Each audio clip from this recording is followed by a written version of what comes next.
Assalamualaikum warahmatullahi wabarakatuh. Alhamdulillahirrabbilalamin. Wabihi nasta'in wa ala umuri dunya waddin. Wassalatu wassalamu ala asrafil anbiya'i wal mursalin Sayyidina Muhammadin wa ala alihi wa sahbihi ajma'in. Amma ba'du. Yang terhormat dosen pengampu mata kuliah ilmu logika, yaitu Bapak Muhsin Muiz, dan yang kami hormati seluruh teman-teman kelas B Ekonomi Syariah yang saya cintai dan juga sayangi. Pertama-tama marilah kita panjatkan puja dan puji syukur kehadirat Allah Subhanahu wa Ta'ala yang mana telah melimpahkan rahmatnya kepada kita semua, yang mana kami diberi kesehatan untuk melakukan presentasi pada pertemuan kali ini. Salawat serta salam kami curahkan kepada junjungan kita Nabi besar kita Nabi Muhammad SAW, yang mana telah membawa kita dari alam kebodohan menuju alam yang kaya akan ilmu. Sebelumnya perkenalkan, nama saya Nurul Abror sebagai moderator plus sebagai pemateri pertama yang akan menjelaskan pengertian ide atau konsep dan pengertian term. Assalamualaikum warahmatullahi wabarakatuh. Saya Muhammad Raihan. Di sini saya pemateri dari kelompok 5. Assalamualaikum warahmatullahi wabarakatuh. Saya Diska Margareta Hidayati selaku pemateri 3. A. Pengertian ide atau konsep.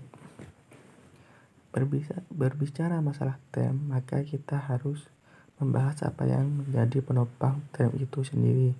Ada dua unsur penopang term, yaitu ide dan konsep. Dalam buku logika scientifica karya Pospopogio, ide adalah sebuah kata yang berasal dari kata Yunani eidos. Eidos berarti yang orang lihat atau penampakan, bentuk, gambar, rupa yang dilihat. Dalam buku yang sama, konsep berasal dari kata Latin concipere, yang artinya mencakup, mengandung, mengambil, menyedot, menangkap. Dari kata concipere muncul kata benda conceptus, yang berarti tangkapan. Dalam keterangan yang lain, konsep adalah sebuah kata yang berasal dari bahasa Latin conceptus atau kata benda maskulinum yang dibentuk dari kata conceptum yang berasal dari kata kerja conceptio. Kata ini berarti mengambil ke dalam dirinya atau menangkap. Penangkapan ide atau konsep bisa terjadi dengan benar atau tidak benar. Maka aprehensi sederhana juga dapat diragukan atau ditolak. Apabila ide atau konsep kita tangkap secara tidak sah atau secara tidak benar, maka hal tersebut akan berakibat pada keputusan yang juga tidak sah dan tidak benar. Yang kedua, pengertian term. Menurut Pospopogio, term merupakan ide atau konsep yang dinyatakan dalam sebuah kata atau lebih. Tidak semua kata atau kumpulan kata adalah term, meskipun setiap term itu adalah kata atau kumpulan kata. Sebagai catatan, suatu term sebagai suatu kegiatan tahu di dalam fenomenologi modern selalu menyandang ciri intensional. Suatu tangkapan selalu merupakan suatu kegiatan menangkap ke arah sesuatu yang lain, yakni sesuatu yang atas kesadaran spontan tidak bergantung pada kegiatan menangkap tersebut. Karena tangkapan-tangkapan tersebut berciri abstrak, maka ia mengungkapkan benda-benda secara tidak penuh. tetapi di lain pihak mengungkapkan suatu isi tertentu yang tidak jelas. Selanjutnya akan dijelaskan oleh pemateri yang kedua.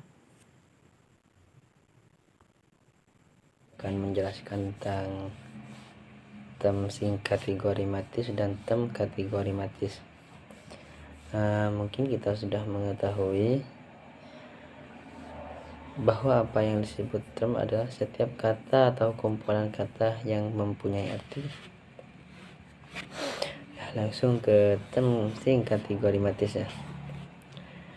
Jika sebuah kata-kata tidak memiliki pengertian tertentu sehingga tidak dapat digunakan sebagai tem tanpa bantuan kata-kata yang lain, maka ia tidak disebut dengan tem atau juga disebut dengan tem sing kategori matis. Contohnya di sini sudah disebutkan ya. Contohnya tem sing kategori matis.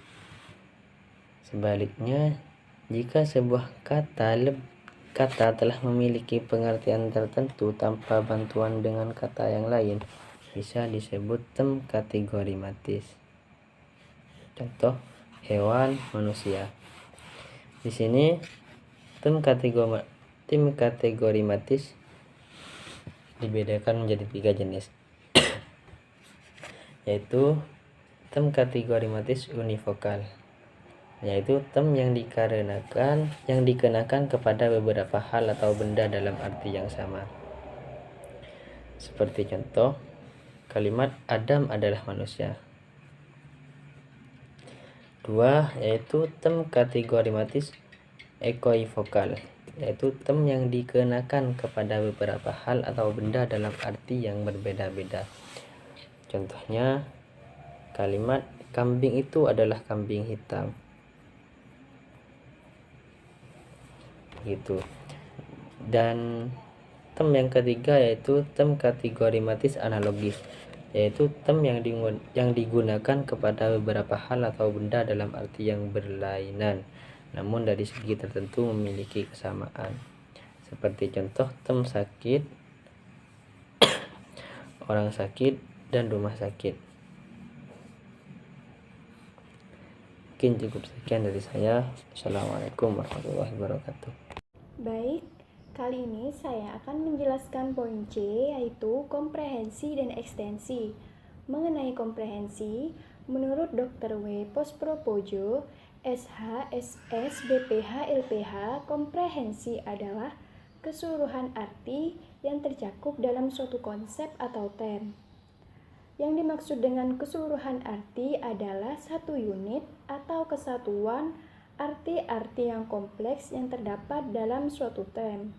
Contoh, term manusia, komprehensinya rasional, beradab, dan berbudaya.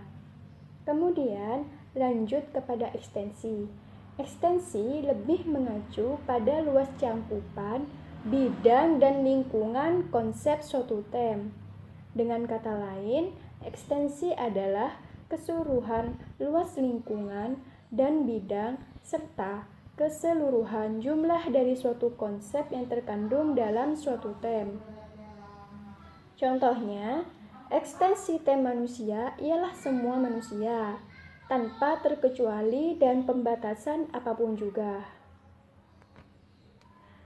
Semakin miskin komprehensi, maka semakin luas ekstensi. Contoh, ide atau konsep tentang hewan.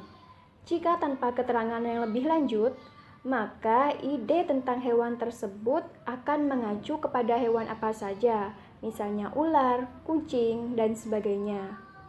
Dan sebaliknya, jika semakin kaya komprehensi, maka semakin sempit ekstensinya. Contoh, ide hewan yang meringkik. Keterangan yang meringkik memperkaya komprehensi. Karenanya, maka ekstensinya menjadi sempit dan hanya kuda yang dapat ditunjuk dengan ide atau konsep hewan yang meringkik. Kemudian lanjut kepada poin D, yaitu jenis-jenis term. Term terdiri dari 5 jenis. Untuk yang pertama yaitu term konkret. Term konkret merupakan term yang mengacu kepada suatu benda yang konkret. Dalam logika tradisionalnya, termasuk pula nama diri atau proper name. Misalnya meja, kursi, lemari, dan sebagainya. Kemudian yang kedua yaitu term abstrak. Term abstrak yaitu term yang mengacu pada kualitas, sifat, dan hubungan dari sesuatu. Misalnya kebajikan, kemanusiaan, dan keindahan. Kemudian yang ketiga yaitu term tunggal. Term tunggal yaitu term yang mengacu kepada suatu benda atau perorangan atau kepada suatu himpunan yang terdiri atas sebuah pengertian yang menunjuk kepada suatu diri. Misalnya Rektor IAIN Madura. Kemudian lanjut kepada jenis term yang keempat yaitu term kolektif. Term kolektif merupakan term yang mengacu kepada suatu himpunan atau kelompok dan hal-hal atau benda yang dilihat selaku satu kesatuan. Misalnya mahasiswa. Kemudian yang kelima yaitu term umum. Term umum yaitu term yang mengacu kepada suatu himpunan tanpa pembatasan kuantitas ataupun kualitas. Contohnya manusia, hewan, tumbuhan, dan sebagainya.